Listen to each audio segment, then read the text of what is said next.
This is a test of the NOAA radio's warning device. The preceding signal was a test of the weather radio station's public warning system.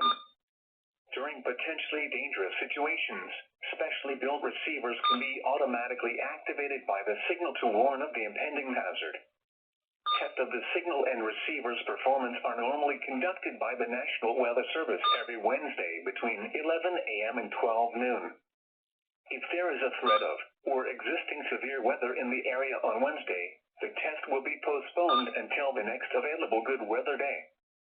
Problems with reception of this broadcast, normally more noticeable at greater distances from the transmitter, can occur even though you are using a good quality receiver in perfect working order.